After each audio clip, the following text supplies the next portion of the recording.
All right, today we're going to dig into the front end on a Honda Fourtrax 250. This is a 1984, 85 model. I believe 86 is the same as well.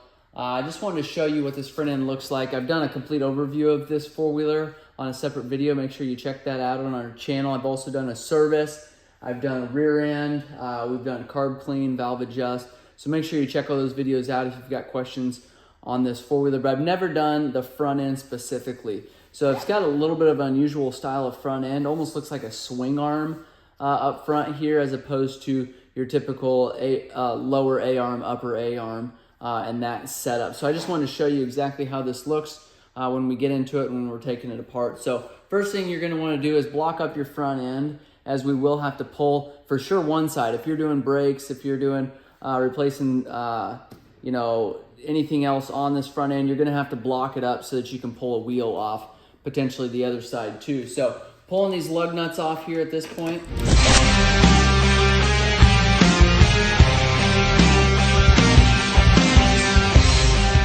Got all the lug nuts off. We're going to go ahead and pull this wheel off. You'll see once we get this wheel pulled, we actually don't have the right studs in here.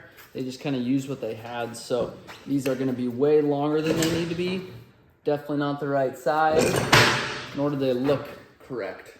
So now we've got the front end off, or the front wheels off. Now we've got our tie rod exposed here. We've got our knuckle, and then we've got this arm here. If you're going to replace your brake shoes, what you do is go ahead and pull this hub off of here. So we're going to grab a pair of side dikes and pull the cotter pin that's in here. Once we get cotter pin removed, looks like that cotter pin broke, we can remove that nut.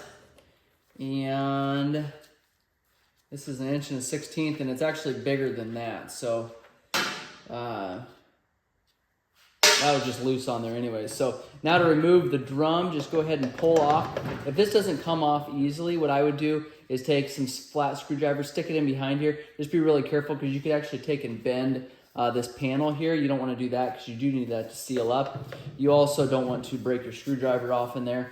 Also, you don't want to damage this drum here. These drums are not cheap. They shouldn't be difficult to remove, but that's the inside of the drum there. You've got a seal that seals off the axle area, and then you've got your drum here. You want to inspect that for wear. Obviously, these are the wrong size lugs, so this is just something that they got at the hardware store that we're going to have to replace. So setting that aside, then, if you're going to replace your shoes, what you do here, you've got 2 springs. And what you do to remove those is, okay, I'm going to zoom in here so you can see a little bit better. It's a little dark, but I think you'll get the idea. So to remove the panels then and replace these, take a pair of side dikes that I like to use and take and push in. This is spring loaded. And you'll take and push in. I like to put my finger in behind there. You'll feel it move back there. And the only reason for putting your finger in behind there is because this pin actually is just a little pin, and it can actually push in and out. So if you push on the actual pin, it's going to push out the back. And all we want to do is spin that a quarter turn so we can get these clips off of here. Same way with this side. Hold the back, push in on the spring, clamp down, turn it half turn or quarter turn, pull that off of there. Now you're able to take and remove your shoes just like that. And there's your shoes there. Now, if your shoes have, if you've had to adjust your shoes in the past, and I'm assuming most everybody would, especially if they're replacing your brake shoes, then your adjustments is going to be out of whack. Your adjustment is here.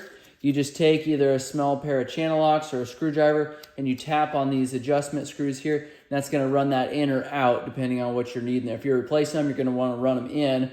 If you're making an adjustment so that they actually engage when you want them to, then you're going to run those out. So keep that in mind. If you're needing to adjust that's how you adjust it. If you're wanting to replace it, then do what I just did there. Now, typically when you order shoes, you're going to get both these shoes here as well as springs.